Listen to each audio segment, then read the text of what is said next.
Question. Yeah, how different would final be as opposed to the two take-home? Okay, the question was about the final and the take-home exams. My first recommendation is you worry about the final at the final. Okay, at the time of the final.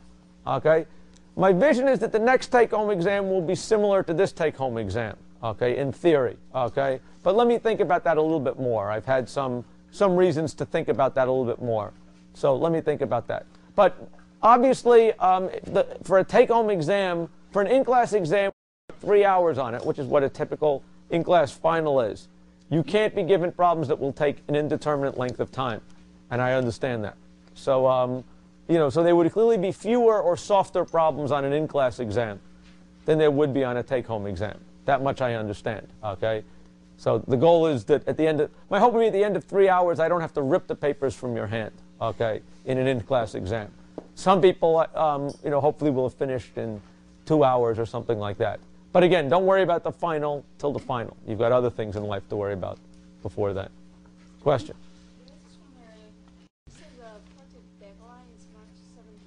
Project proposal deadline is March 17th. You will submit on one side of a sheet of paper, write something down that says, this is what I'm going to do.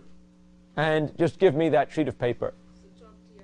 Drop it in my office, or the date on that is not so firm. Okay, and I want it by then.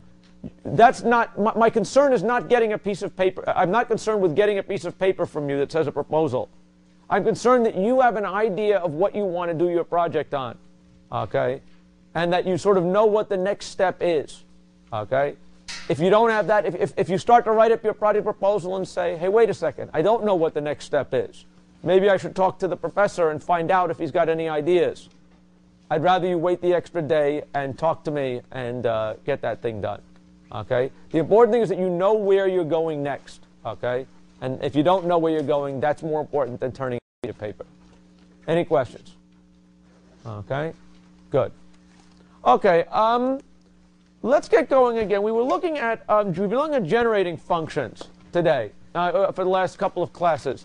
And what I would like to do is now combine what we know about generating functions to show how to use them as a general technique for solving recurrence relations. A few classes ago, we showed the Fibonacci recurrence. We saw how to solve that using generating functions. But that seemed like a mystical thing, and we don't know how that really happened other than that I did it. Let's now combine what review one last time what we know about generating functions, and then go into how you use them in general to solve recurrence relations. Because there really is kind of a nice theory of that, okay? That once you understand it, makes a fair amount of sense, okay? And that's really what I'd like to give you at the end of this class, is that you come out and you say, yeah, I know how to solve recurrences using generating functions. And what's more, it's not a mechanical thing. I understand why this is working. Because I think you can get that far, okay, by doing this. Okay, last class, what did we do? Things to review to make sure you understand about generating functions. We talked about various basic maneuvers about adding generating functions and left shifts and right shifts. This I reviewed last class. I don't think I'm going to do it again just now. The interesting point was that we could, the key notions were that we could add closed forms of generating functions, and those would correspond to adding terms. We could multiply generating functions by a fixed power of z to shift the sequence over by that power terms. Okay, that was what was interesting there. Okay, we could do a substitute z for another variable. So if we substitute z for cz, now it would be the sum of gn cz to the n. So that would be the equivalent of multiplying the nth term by some constant times n, constant to the n, okay, for, in that case. We saw that we could get counting variables, okay, in generating functions by taking derivatives, okay.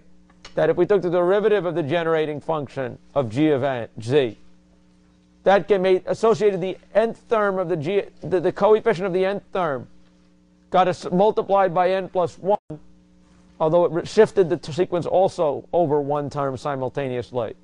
And so multiplying z times g of z, this is presumably unreadable, z times the derivative of g. That gave us the nice generating function n times g of n was the coefficient of the nth term. Any questions? Okay, so you should review those maneuvers. I did that last class. That should make sense. The other thing that you should review about generating functions, just to make sure we understand it, okay, I know we've talked about this before, is just to review sort of the this relationship between a sequence of numbers, the associated generating function, and the closed form. Okay, you should be able to look at this table in the notes and sort of make sense of what it's saying. Here we say if we have a sequence which is 1 at only one place, that should correspond to the generating function, okay, z to the 0, 1 times z to the 0, right? That is exactly what this thing says, okay? And lo and behold, that is exactly equal to 1 times c to z to the 0. So we have sequence, generating function by just sort of by actually using the mechanical conversion, and then go from the generating function to the closed form. That was the other half of the deal, okay? So if we have only the nth term was 1, that corresponded to the generating function with only the nth term 1, which could be the sum, the coefficient for each term was the Iversonian. Is the nth term equal to is n equal to m? This would be 1 only for the mth term, and that gives us a closed form of z to the m. That should be trivial. And if there's any questions about these, please, this is what I want people to be looking at that and say, yeah, that makes sense, that makes sense. If these don't make sense, come by and ask. So we want to clarify this to make sure we're fluent with this. If we have the generating series of all zeros, of all ones, that was simply the coefficients were all ones. It was the sum of z to the n. This, by using the geometric series argument, we said was 1 over 1 minus z. That should make sense. If we have terms that alternate, plus 1 minus 1, plus 1 minus 1, the generating function notation of that is minus 1 to the n times z to the n, right? Minus 1 to the 0 is 1. Minus 1 to the 1 is minus 1. Minus 1 to the 2 is 1. And so this should clearly be gotten from that. And this is really nothing more than that case of, that was basically minus z to the n. So this becomes, instead of minus z, plus z. Okay? How many people sort of see why that is? How many people are confused and don't understand? How many people don't see why this is now a plus z instead of a minus z? Okay? Why is it? Well, this would be true. Remember, okay, let's go back to the other identity from before. We saw that the generating function of where we changed the variable from z to c times z, that generated the sequence c to the n, what the coefficient was z to the n, right? So what we really had here was when g of n was equal to 1,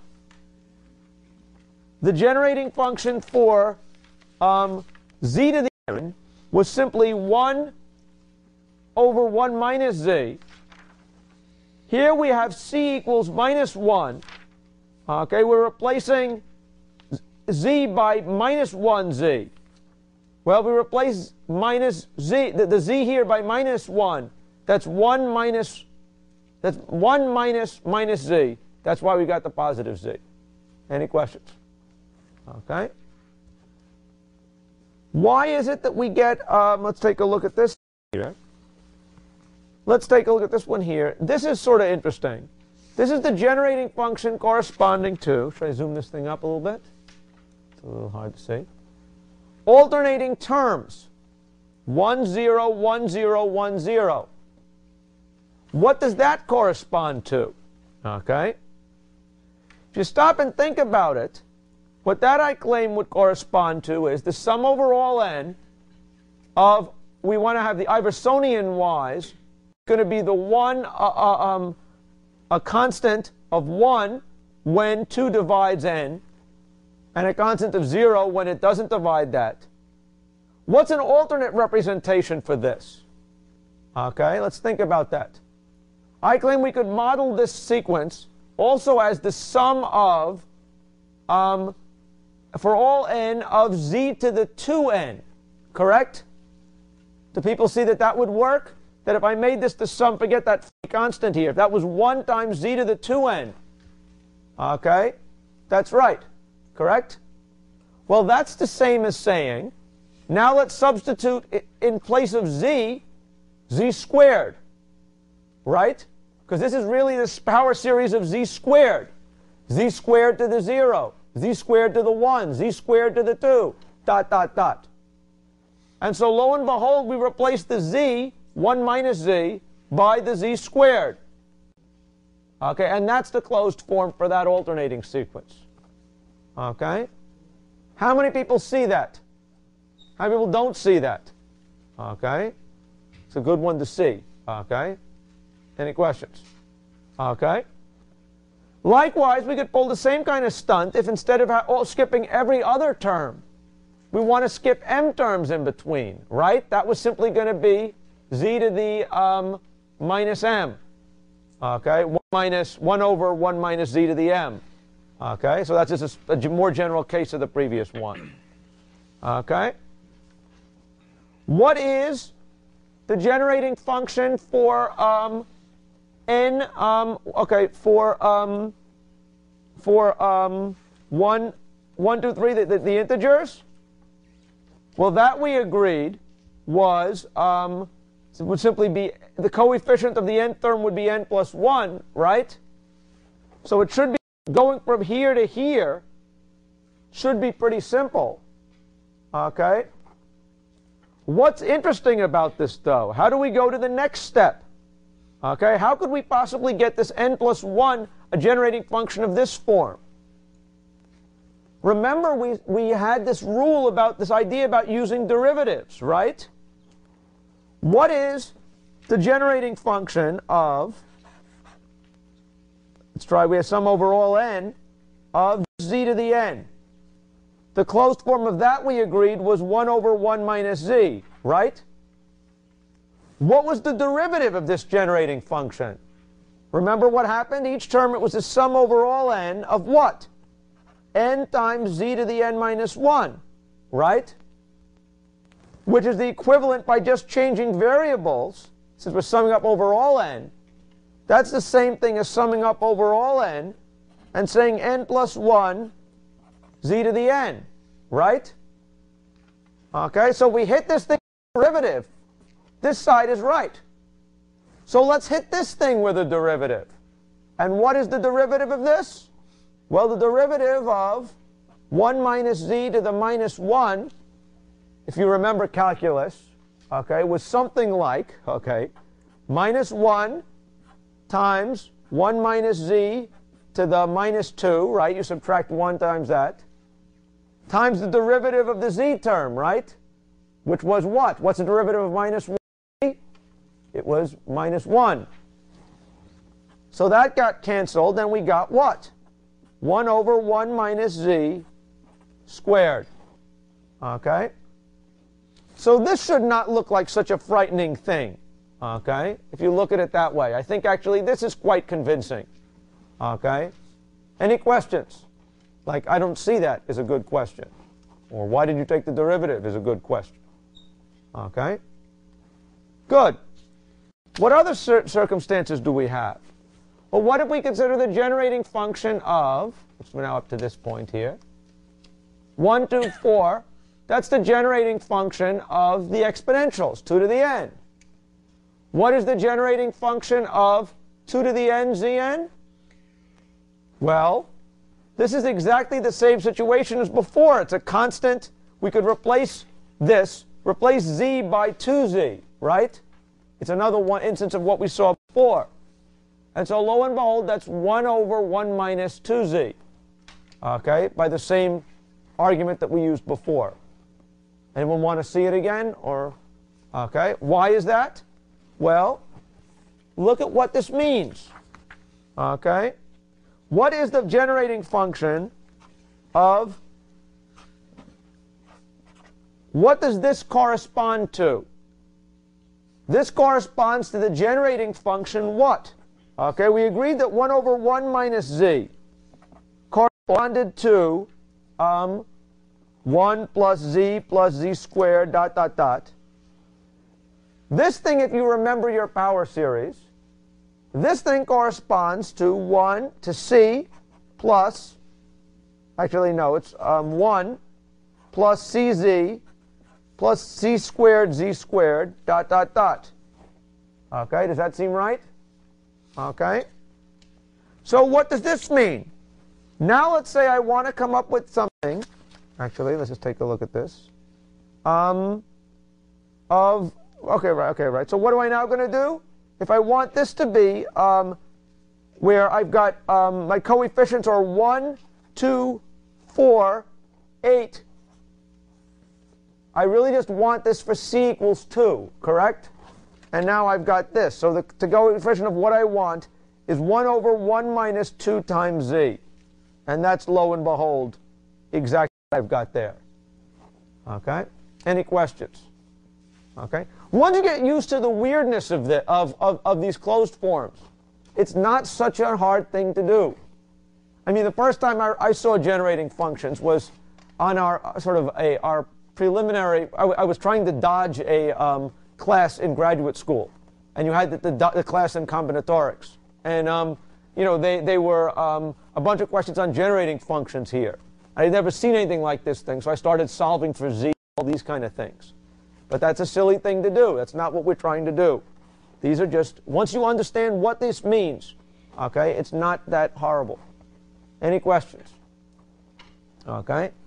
What's another one? Well, here we have, let's just try it like this thing. Suppose I have a generating function for a sequence 14641. What does that look like? Does anyone see where those numbers come from? Pascal's triangle, or what in terms of what type of numbers? Binomial coefficients. This, I claim, is the sum over all n of 4 choose n times z to the n, right? This is 4 choose 1, 4 choose 0, 4 choose 1, 4 choose 2, 4 choose 3, 4 choose 4, 4 choose 5, dot, dot, dot. Okay? What is a closed form of this? Well, let's look at this. Okay?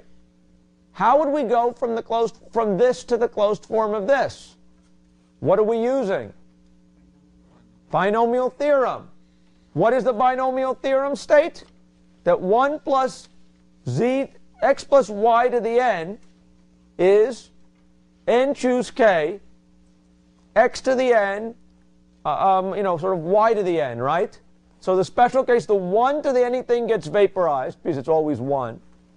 Okay? This is revealed given the binomial theorem. Okay? Any questions about that? How many people don't see it? Okay? It's just the binomial theorem. It's nothing, not that complicated. Okay? Likewise, if we have here where we want to count, where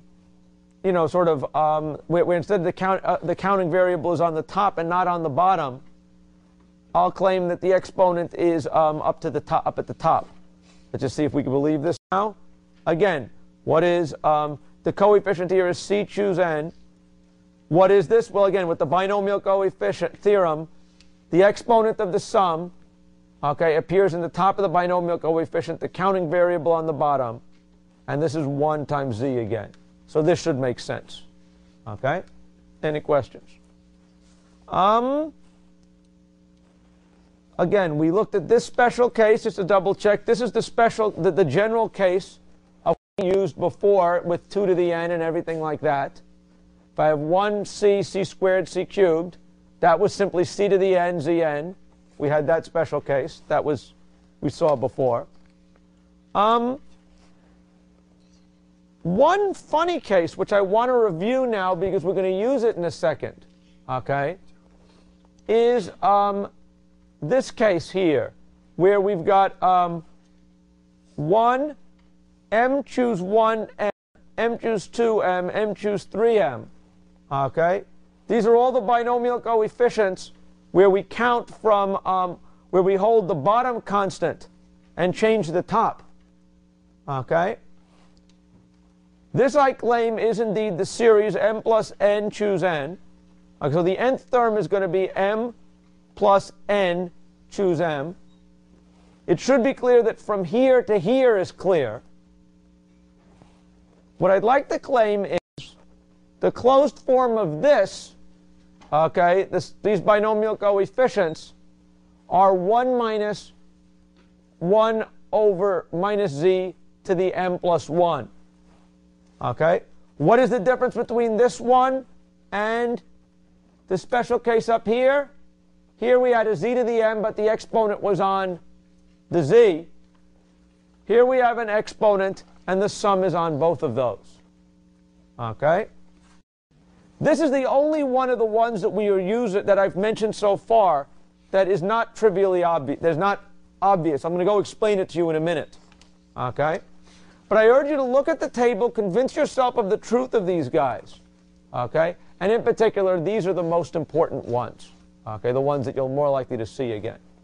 Okay? Unfortunately, the one I haven't explained yet is one of the important ones. So we'll go talk about that now. Any questions about any of these guys? Okay? Good. So what is the expansion of this thing? Okay? Again, I'm just going to explain this one. This is going to look a little bit dirty. Okay? But maybe not so dirty once you see it. Okay? What is the expansion of 1 minus z to the m plus 1? Okay? Now, I told you it was that binomial coefficient. But how do we work that out? Well, it's going to use something which I didn't mention when I talked about binomial coefficients, is namely the idea of what are the binomial coefficients with negative arguments. Okay? What is minus 3 choose 6? Okay, or minus 6 choose 3. Okay? When I'm counting things, the answer is don't ask me about that. Minus 6 objects. What is minus 6 objects? Okay? So when I think of binomial coefficients as things to count with, I'll say forget it. That's not an interesting question. Okay? However, if we define the binomial coefficients in terms of falling factorials, okay, over k factorial, then I claim this has a reasonable answer. Okay? What is a falling factorial? Did I actually explain that in here before? I've never used the term falling factorial. Falling factorial notation was simply to denote, so n falling factorial k was going to be the term you get by taking n times n minus 1 times n minus 2 until you'd accumulated k terms, which meant n minus k, I guess, plus 1, right? That would give me k terms. Okay? So this is the notation for that. What is called falling factorial notation. Okay?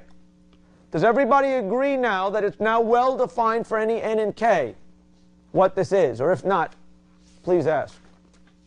Okay? Good.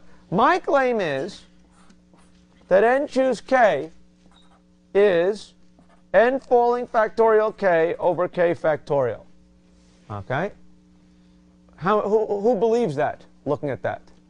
Who doesn't believe that? Or doesn't see immediately why that is? Well, just by definition. This was all the terms that didn't get canceled. We agreed that this was going to be equal to n factorial over k factorial, n minus k factorial, right? And the only difference is that what is n falling factorial? Well, by gosh, it is n factorial with the lower terms hacked off. So that's n falling factorial. Okay? Agreed. If you accept the definition of the binomial coefficient n choose k, then in fact, it clearly works fine for the positive numbers we care about. Okay? You might as well humor me and let it say that for the negative numbers, this defines it. Because note that this is now well defined for negative numbers. What is minus 3 factorial. Let's say, what is minus 6? Let's say minus 6, choose 2. Okay, what is that number? Okay, using our definition. Well, it's minus 6 times what? Minus 6 minus 1, right? Which is minus 7. Okay? Divided by 2 factorial. So lo and behold, this is well defined for negative numbers, correct? Any questions about that? If you believe that, okay, then I claim, okay, that the following is true. Okay? By definition, n choose k is going to be equal to n times dot dot dot. This is what we defined it as. If I multiply each term by a negative 1, there's k terms. If I multiply minus 1 to the k, and each term by a minus 1, see how it flipped? Okay? Everything's unchanged, right?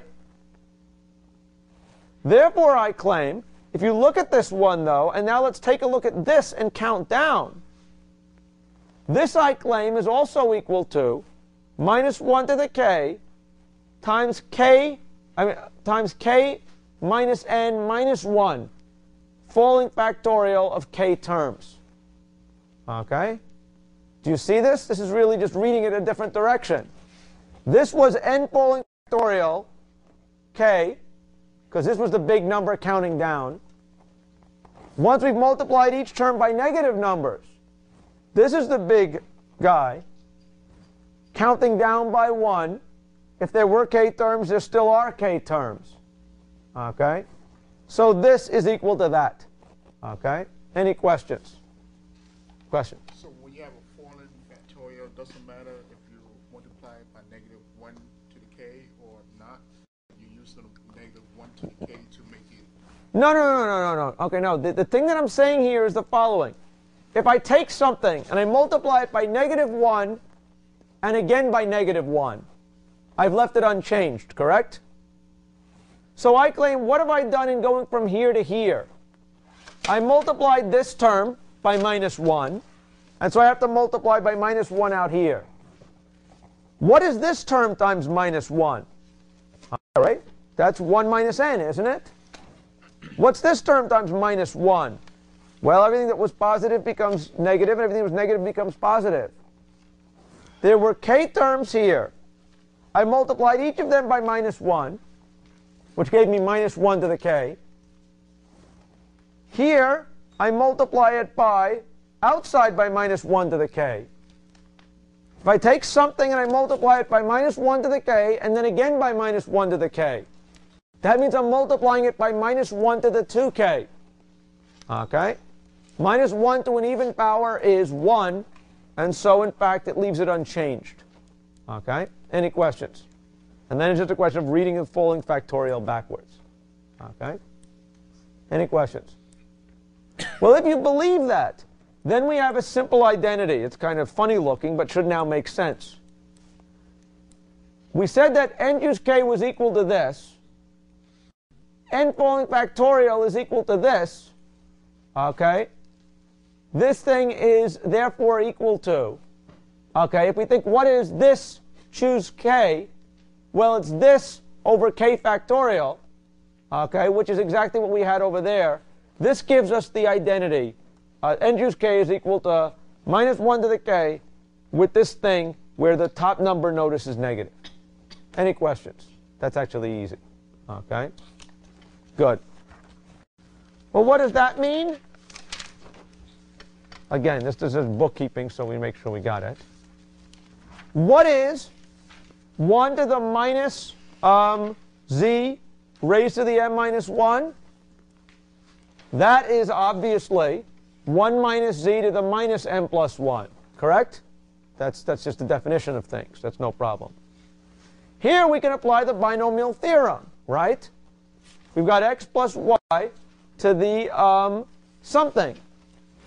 So let's sum up over all n, something choose m, x, which is, let's say this is x, is minus z is x, times 1 to the, m minus x. Well, 1 to the anything is going to go away, correct? We're now left with, this is minus m minus 1. That's just the exact interpretation of this. We can now substitute, okay, so everyone should be to this point. That's not confusing. Here, we're just going to add m, n, and subtract n again. If I claim that minus m plus 1 minus 1 is the same as minus m minus 1 plus n minus n. Just sort of take it in and take it away. Okay, you're not any richer. Okay? Well, that said, we now have, I claim this can be interpreted as, we have a binomial coefficient here. We had this identity here. If I have minus 1 to the n, okay, where n is now going to be called k, I've got a minus 1 to the k, I've got same thing up here and down here, same thing up here and down here. I've got a 1, okay? If I set k equals n and r equals n plus m, I can then do a substitution that leaves me with what I promised it was. Okay? And so lo and behold, what I say is that the generating function, this thing, has to generate the binomial coefficients. So the coefficient of the nth term is n plus m, choose n. Any questions? Okay? You can remember that, or at least remember it exists. Okay, I don't remember it, but I remember it exists. Okay? Any questions? Okay? Let's now look at this a little bit more closely, because there's something else very important to interpret this thing. Suppose, let's say, I consider this thing, m is some kind of a constant. Let's say m is 5. Okay? What is this? What is the let's say m was equal to 1. What is the coefficient of the nth term? Okay, what is the coefficient of the nth term of this going to be if m is equal to 1? Okay?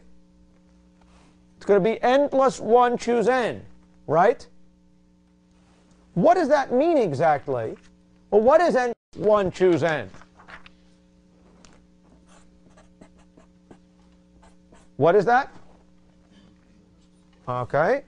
It's n plus 1 factorial over n factorial, 1 factorial. That's n plus 1, isn't it?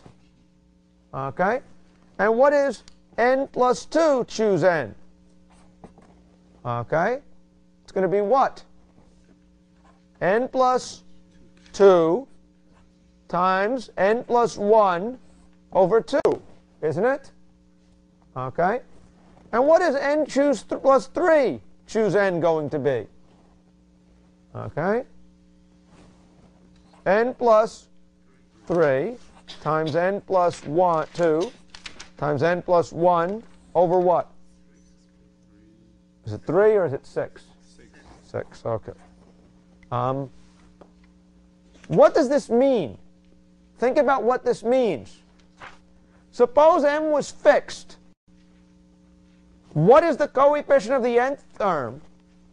In general, I claim it is an expression in terms of n, is it not? In particular, it is, I claim, a polynomial in n. Correct? This is a first-degree polynomial, right? This is a second-degree polynomial, right? Third-degree polynomial. In general, what I claim this is this is an nth-degree polynomial. Okay? A very specific one. But it is indeed an nth-degree polynomial. Okay? How many people don't see what I mean by that? Okay? Raise your hand if you don't see what that means. Okay? Or any questions? Okay? So let's put that on the shelf. The important thing that I want to claim here, which I'm going to use later, which should now be believable, is that the generating function for this, if I expand 1 over 1 minus z to the something, I get a generating function that looks like this. That's what it expands to.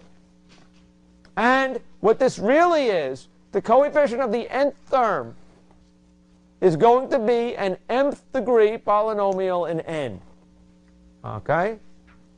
We know specifically what it is, but I just want to make sure that you know that that's really what we're doing here. Any questions? Okay. Any questions at all? That said, let's now solve recurrence relations. Okay? Use all the machinery we have, and let me show you how to use generating functions to solve recurrences in a systematic way. How many people here have taken a class where they solved simple recurrence relations using a mechanical procedure, okay, involving taking characteristic equations and factoring roots and things like that? How many people have seen a systematic procedure for solving recurrence relations? Raise your hand if you have. A couple people. You probably saw it back when you took, how many people took a course in differential equations way back when? Okay? Most people did. Most people have forgotten it. Okay? But in there, you basically were given a procedure to solve these kind of things. Okay? And that procedure was a sequence of steps that you executed mechanically without understanding what it was. Now I'd like to show you exactly what you were doing. Okay? Using generating functions, using what you know about. Okay? What is the procedure? Well, the generating function method for solving recurrences is a four-step approach. Okay? First step we're going to do is express the recurrence relation as a single equation. Okay? I'll show you what I mean by that in a second, but this is a mechanical thing. Trivial. Okay? Multiply both sides by z to the n and sum over all n. Well, this is mechanical. This can be done by, this is mechanical. This will be trivial. The next step is going to be finding a closed form for a generating function. Okay? And this, while not being trivial, okay, is in fact not going to be so bad. Although this is going to be the ugly step. Then we're going to take what we have, okay, and expand it into a power series and read the coefficients. Okay? These are the four steps. Okay? Let me show you an example you've already seen where we did these four steps. Namely, the Fibonacci recurrence relation that we showed the other class. What did we first do? Well, or let's say we'll do it this way again. We showed how to solve it using generating functions. First, let's come up with a single equation that encodes the Fibonacci numbers. Okay? This, I claim, defines the Fibonacci numbers for all n. What is it? Sure, it's f of n equals f of n minus 1 plus f of n minus 2. But that doesn't give you all you need to know about the Fibonacci numbers. Right? You need to know the starting points. This says Iversonian, if n equals 1, this term is going to be 1. Otherwise, this term is going to be 0, right? So what is f of 0 going to be? We'll assume that f sub n minus 1, that for all negative terms, f sub n, where n is negative, is going to be 0. Okay? So f of minus 1 is 0. F of minus 2 is 0. This is going to be, for n equals 0, 0, right? 0 plus 0 plus 0 is 0. That's what we wanted. For n equals 1, what do we have? We have f of 0, which was 0, f of minus 1, which was 0, plus, for n equals 1, this is going to be 1, right? So now this is useful. Now we have handled the basis case. For n equals 2, what is n equals 2 going to be? F of n minus 1 plus f of n minus 2. For f of 2 is f of 1 plus f of 0 plus something that's 0, right? So I claim that this is going to encode the Fibonacci numbers for all values of n. Okay? Any questions about that?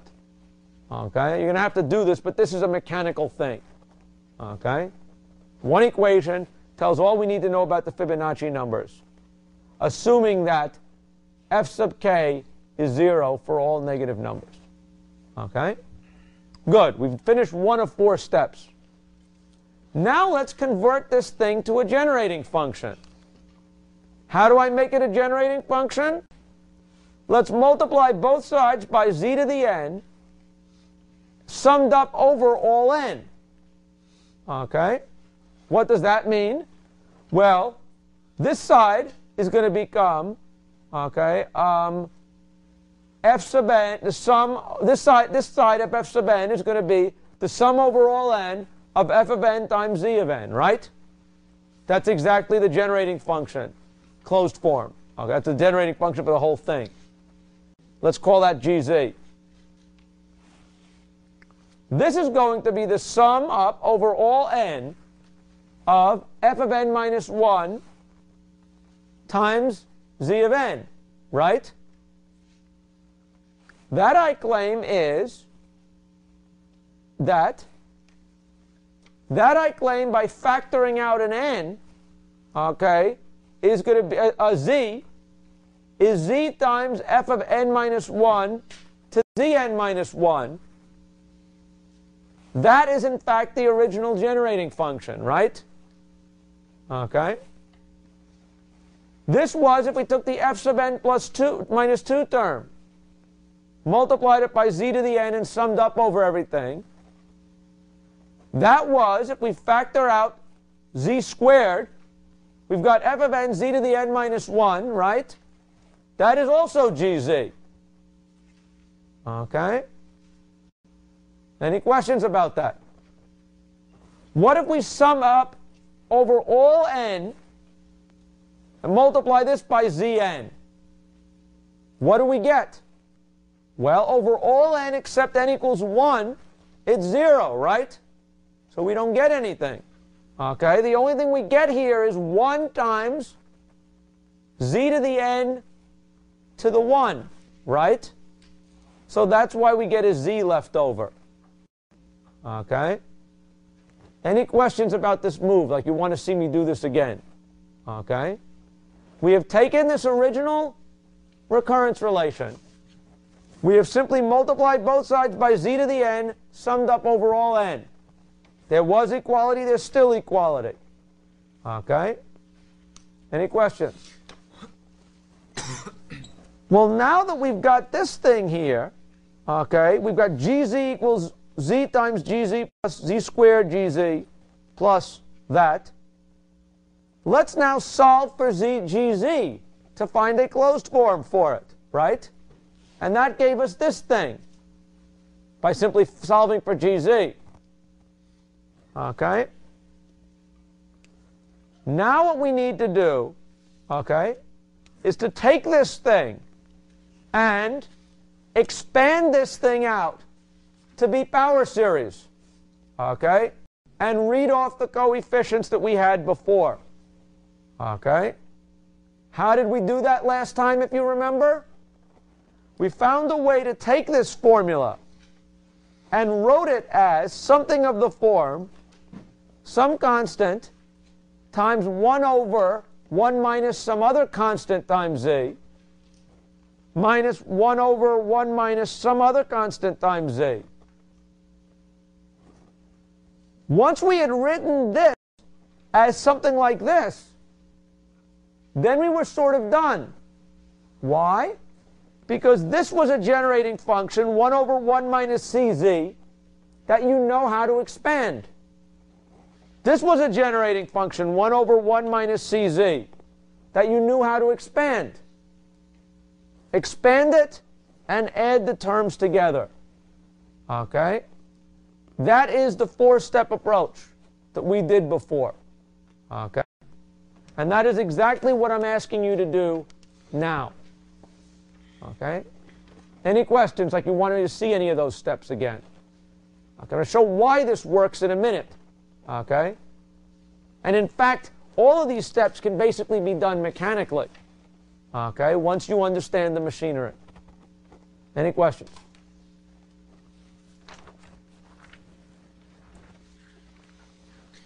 Well, what is interesting?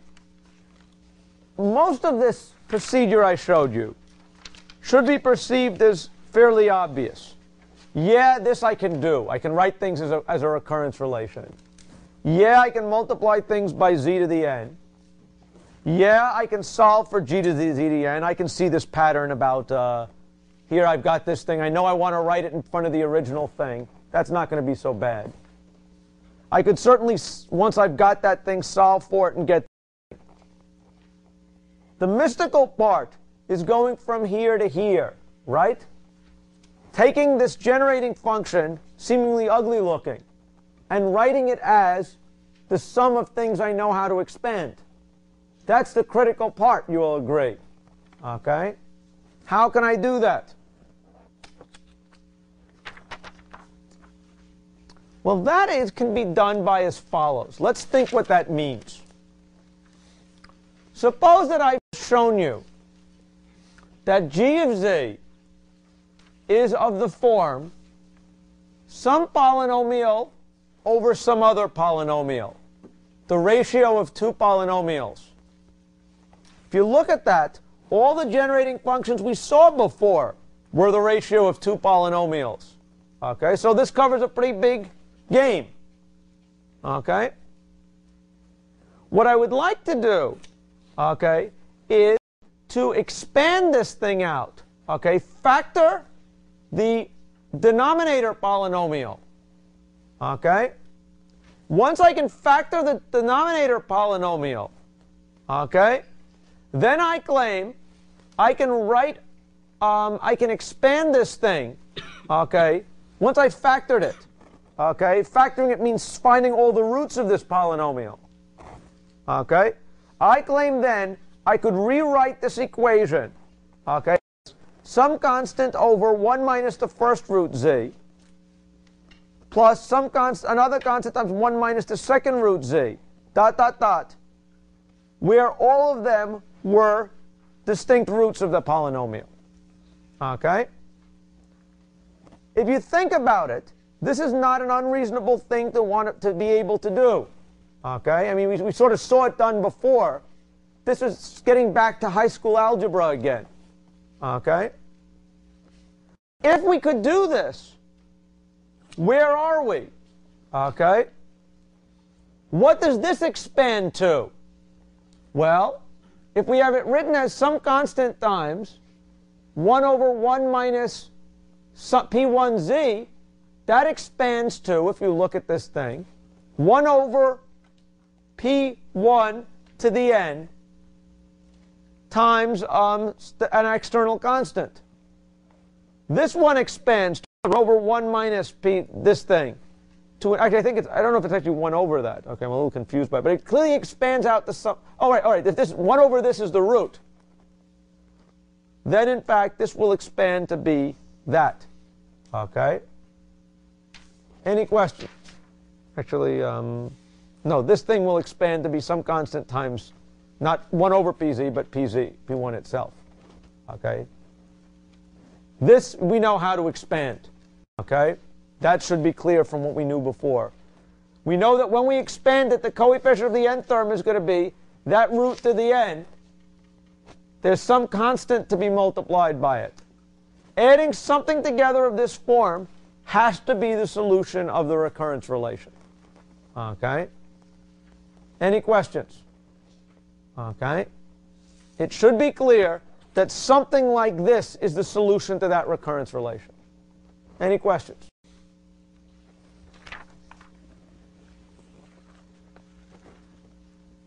But what if, when we factor the denominator, we get an equation with repeated roots? Okay? Meaning some constant times 1 minus p1z to some frequency, 1 minus p2z to some frequency. I claim that if you find all the roots of that polynomial, lo and behold, this is what you're going to be getting. Okay, if you have repeated roots, that corresponds to an exponent here that's not 1. Right? That's what it means to have multiple roots. It meant that when you factored it, okay, it occurred more than once in there. We want to now find a way to write this thing, expand this thing into, expand this thing into the sum of things we know how to, sort of expand into generating functions. Okay, or the closed form of it. What do I claim? I claim if you can factor the denominator into q's constant times 1 minus some root to the d1, another root to the d2, dot, dot, dot.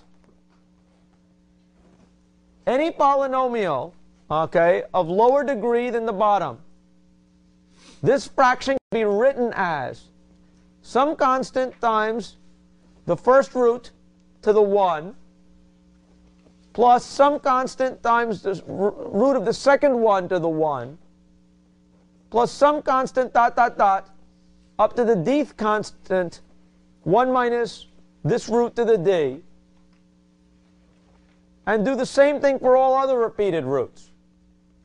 So if this thing can be factored into n terms, let's say 5 terms here and 4 terms there, I can write this as the sum of 9 terms where the numerators are constants, such that when you find the least common fraction, when you add these fractions together, you find the common denominator.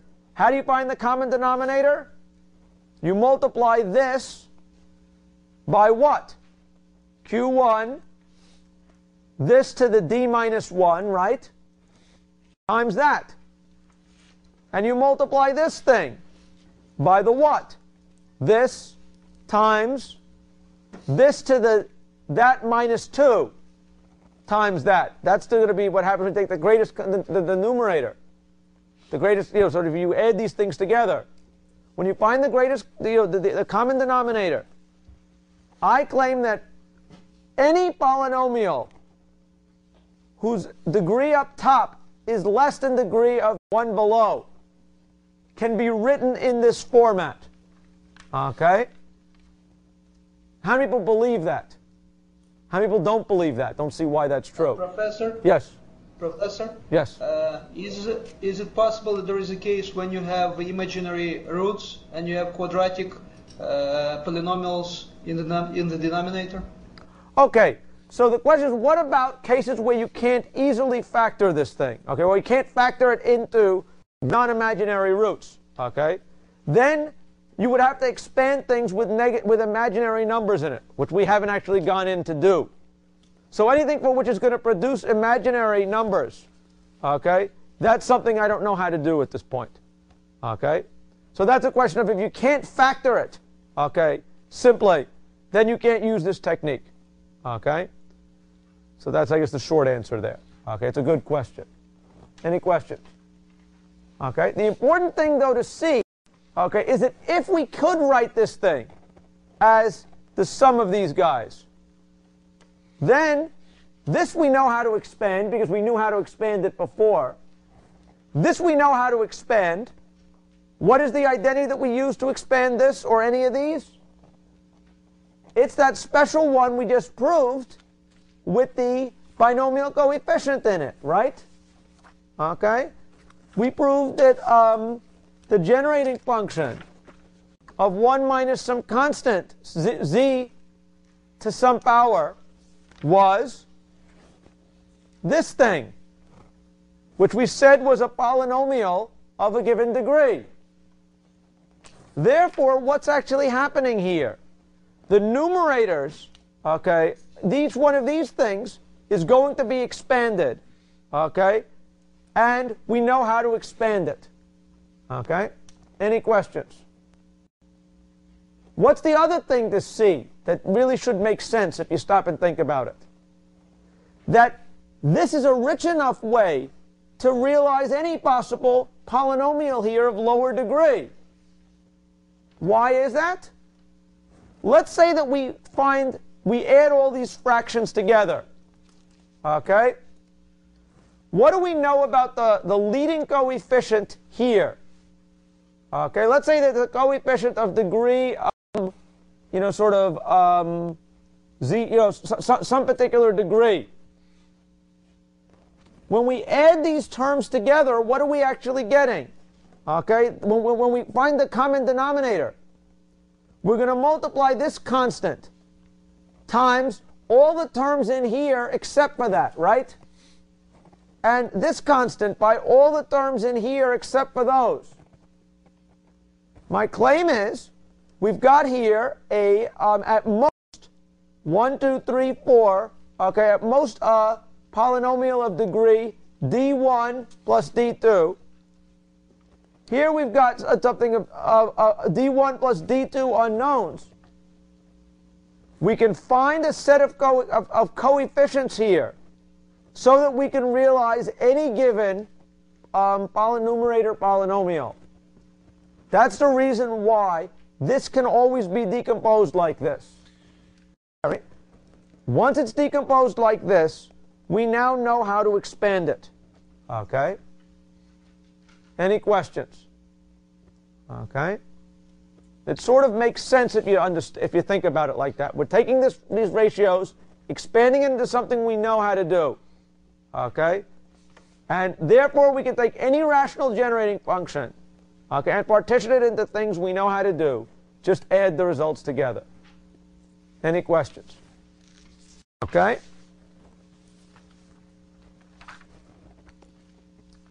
Further, we know something about what the answer is based on what I just said. Okay, so you're not going to actually have to do as much brute force work here as you think. We've said that if we have a given root has a multiplicity of d, we were going to account for the partial fractions, the root to the 1, root to the 2, dot, dot, dot, root to the d, right? Where each one of these was constant. What did each one of these get expanded to? This thing got expanded to, what was it? Okay. This was going to be a 0th degree polynomial. Okay. This was just p to the k times sort of some constant a1. This thing was going to get expanded as a 1st degree polynomial, excuse me. Okay. That was going to be this is the k, excuse me, let's go back to the expansion here. For m equals 0, this was going to be 1, right? So for the 0th term, this was simply going to expand out to be a constant. This thing was going to expand to be that constant to the power times a polynomial of degree 1, right? The 2nd term, when the exponent of 3 was going to expand to a polynomial of degree 3, degree 2. All in told, if you sum up all those terms together, the solution is going to have to be of the form, the coefficient of the kth term is going to be p to the k, because that appears in all of these things, times some polynomial of degree at most m, okay, or most di. And that tells us what the form of the solution actually is. The solution is going to have to be that root to the k times some polynomial. And since we know what the form of the solution is, we can cook the books to actually find it. Okay. Any questions? Let me show you an actual example, and I think then this will be maybe more understandable. Any questions? Professor, yes. When you say that we deal with rational generating functions, does it imply that the coefficients are rational or the roots are rational? It means that, okay, the way that I'm interpreting it as meaning, okay, in the sense that I'm used to seeing this, and it may be more general, depending on how, there may be more general versions of ways of doing this, okay? But the way that I'm interpreting it as rational is that we've got the ratio of two polynomials, each of which has rational roots. Okay? So there's no irrational roots. Okay? I can take that back. No imaginary roots. Okay? So by rational we mean that the generating function can be written as the ratio of a polynomial over another polynomial. Okay? And further, I'm assuming, for the purposes of expansion, that we can factor this denominator into things such that the roots are all rational. Okay? Or not rational, or all non-imaginary. Okay, to answer your original question. These can be irrational numbers. But so long as they are numbers that, anyway, so these can be irrational, but as far as I know, they can't be imaginary. Real? You mean real numbers? No, these could be real. Basically, these are real numbers. Exactly right. Okay? Real numbers would include both rational and irrational numbers. Okay? So as you'll see, some of the solutions, like with the Fibonacci generating function, Fibonacci numbers, the roots were irrational. Remember, they involved square roots of 5. Okay, that was an irrational number. Okay? But the important thing here was that this was expanding to be some kind of a real number. Okay? And powers of that kind of a real number. The machinery may very well be more general. Okay? I don't recall seeing it used in a more general fashion. Okay? But that level of generality certainly exists. Any questions? Okay? Let's look at an example, and then maybe it'll become a little clearer.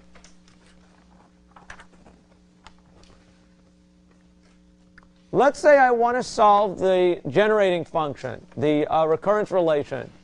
Gn equals Gn minus 1 plus 2 times Gn minus 2 plus minus 1 to the n, where I've got initial conditions of G0 equals 0, G1 equals 1. Okay? What was the first step of my 4-step approach? Write it as one recurrence. How do I write it as one recurrence? Well, I can copy the recurrence down. I've then got to add these Iversonian terms for the to take care of this to take care of the basis case. Okay? What does that mean exactly? Well, I would plug in the basis cases and see what has to be make it work. Okay? If I plug in G of 0, okay, what do I know? Let's say I just had this. This is true for all n greater than 0 or equal to 0. By limiting it to greater than or equal to 0, I simply am ensuring that the value of my function be 0 for any negative exponent argument, right? So this is just going to guard against negative numbers. It's not that interesting. Okay? For G of 0, what do I get? I get 0 plus 0 plus minus 1 to the 0. Sure enough, that's right. I don't have to add any corrective term, right? What about G equals 1? G equals 1 is going to be 1 plus 0 plus 1 to the minus 1 to the 1, or minus 1. That would be 1 plus minus 1. That would be 0, right? But by adding a corrective term, I can now make sure that this works out. See where the corrective term came from? Okay, I worked it out by brute force. Not brute force, but by going through the basis cases. Now, because this lights up only for n equals 1, we can ignore it in the future. This is always going to be true in the future. And so now for larger values of n, we get exactly what we want it to be. Okay? Any questions of how we write this thing in one line? That shouldn't be hard. Now we want to turn it into a generating function. Well, we slap z to the n times everything and sum up over all n. The generating function for the whole thing is sum of gn, zn. That's what we mean by gn. That's what we get on the left-hand side. This is going to be, if you look at it, n minus 1 z to the n. That is really z times g to the n, right? We can pull out the z, and then we've got big G to the z. Here we've got 2 times g to the n minus 2, z to the n. That means we can pull out a 2z squared. And what's left is going to be g to the n minus 2, z to the n minus 2, right? Any questions about, how many people see how we got to here? Okay, good. What's the other term? What is the generating function minus 1 to the n? For z to the n minus 1. Well, that we saw how to do, right? That we saw was 1 over 1 minus z, or 1 plus z. Correct? That was the generating function for minus 1 to the n. And what was the generating function for just z to the n times, what do you call it? Z to the n for this? Well, the only term that's going to worry about is z to the 1, right? So we got z to the 1 here. So this, I claim, is in fact going to yield us this, plus, what is this? 1 plus z. We're going to make this z times 1 plus z. It's 1 over 1 plus z to the 1 plus z over 1 plus z. Any questions? Okay, just algebra at that point. Okay, does everybody see how to turn it into a generating function? That's easy. Okay. Now we solve for g of z. Got g of z, g of z, g of z. And this other thing. Bring the g of z's over, factor out the g of z. That's going to divide this by some other polynomial. Okay, I think if you me, the algebra we get is this. Okay, does anyone want me to actually show where this came from?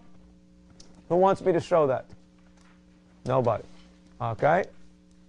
The heart of the problem is now we have a polynomial, a ratio of polynomials. Okay. This is now the kind of thing that we can expand using the rational expansion theorem. Okay? Any questions? How do you do it? Well, let's factor this into something we understand. How would we, 1 plus z, that I know how to factor. What does this factor into? Okay? Okay, if you look at that, can anybody see how to do that? Okay. If you can't see how to do it, what's the brute force way of doing that? If you can't sort of see it and figure out the clever way of doing it. Put it in the quadratic equation, right? If we put it in the quadratic equation, what are we going to get? Okay. This, I claim, is going to factor out to, just do it manually. I'm not going to solve the quadratic equation, but I claim that 1 minus z plus minus 2z squared, what's that going to be equal to? I claim it's 1 plus z times 1 minus 2z. Do we believe that? Sure, we believe that. Okay. And again, if you didn't see how I got that, either I was clever and saw it, or I'm not usually that clever, I would plug it in the quadratic equation and get the answer. Okay? Any questions? Now what do I have? I have factored my numerator. I've not done anything with my numerator, but I factored my denominator. Okay? What does this tell me? The roots of my denominator are what? So the roots are the things that make it 0, right? Therefore, z equals minus 1 is a root. Z equals minus 1 is another root, because we've got that exponent there. And what is the root here? Z equals 1/2. Okay? So I've got 3 roots, 2 of which are the same. Once I know this, I could go through all the machinery I talked about, or I could go straight to the punchline. I know that the solution of this thing is going to be for the sum of terms of the form, what is the 1 over the root? Okay, 1 over minus 1 is minus 1, so no big change. Minus 1 to the n times a polynomial of degree 2 minus 1, right? Plus the second one, 1 over that, or 2 to the n, times a polynomial of degree 1 minus 1, or 0. This is as a consequence of the expansion theorem. Okay? I know that the solution is going to look like this. I could go through and expand each one of these terms, find what the constants were, and expand it. The other thing I could do is saying, since I know it's of this form, I've got 1, 2, 3 unknowns. Solve for those unknowns, okay, and I'm done. If we know that g of n is equal to this times this, I know that g of 0 is going to be equal to 1, because that was the basis case. In order to make this 1 for n equals 0, well, that's going to be 1 times, this is going to be 0. So that's 1 times c1, 2 to the 0 is 1. 1 is going to have to be that plus that. For g1, that's going to be minus 1 to the 1. That's a minus 1 times here. Minus c1, minus 1 times 1, I get a minus c1 there, times 2 to plus 2 to the 1, or 2c3.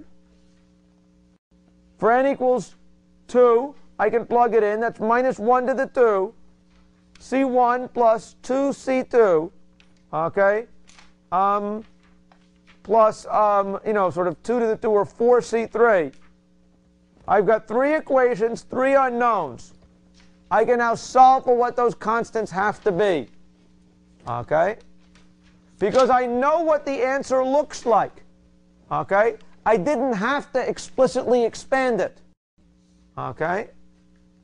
And once you go through the notes and understand what the solution of this has to be like, I give you permission not to explicitly expand it either.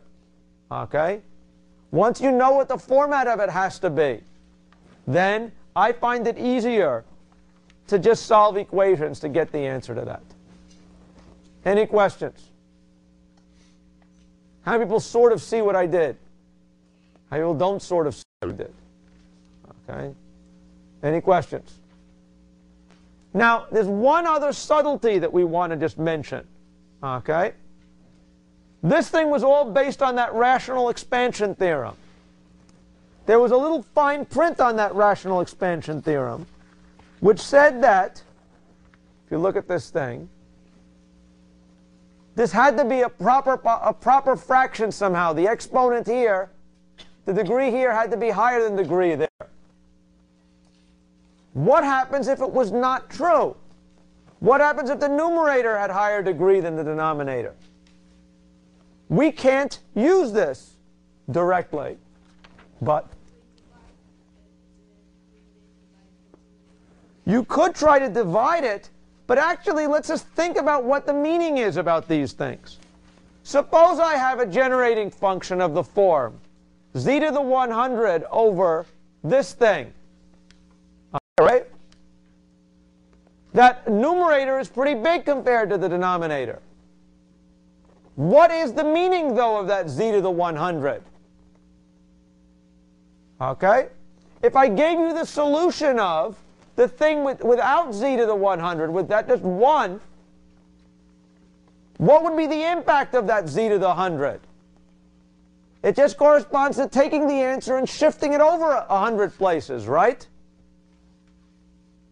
So that tells me that if I have something on the numerator that's big, if it's something big like this, that's a trivial thing to dispatch, right? Just factor it out immediately, find out what the sequence is, and then shift it explicitly afterwards.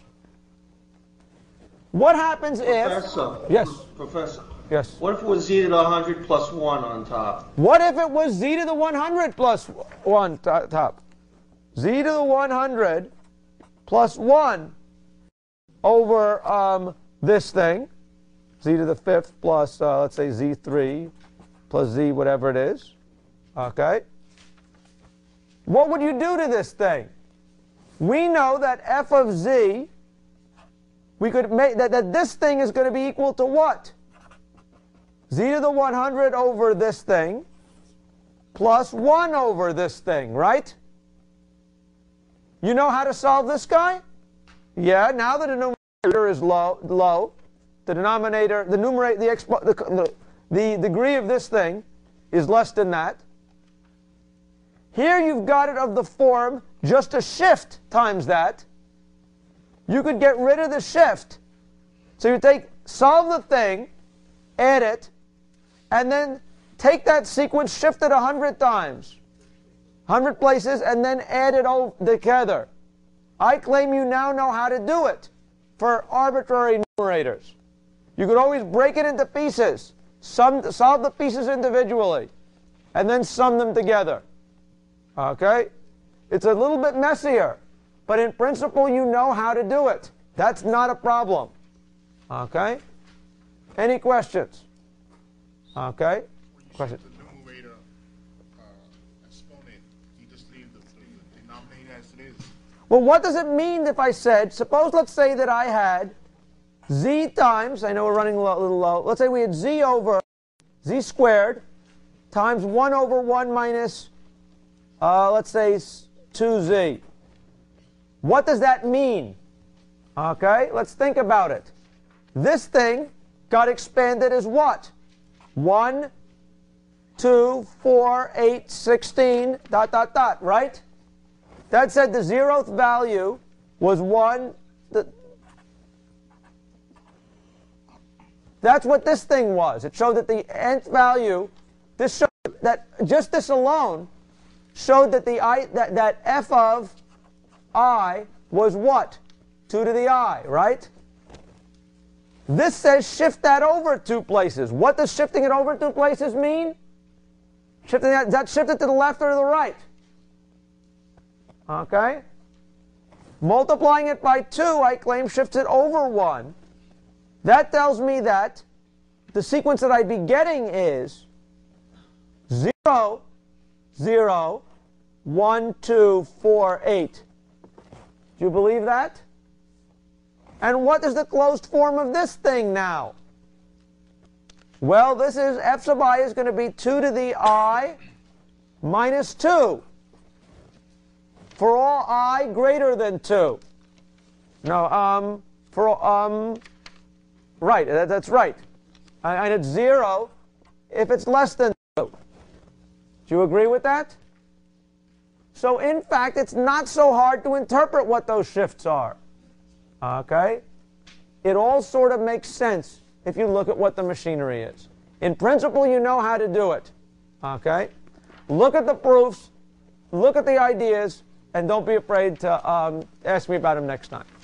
Thanks a lot. See you guys next class.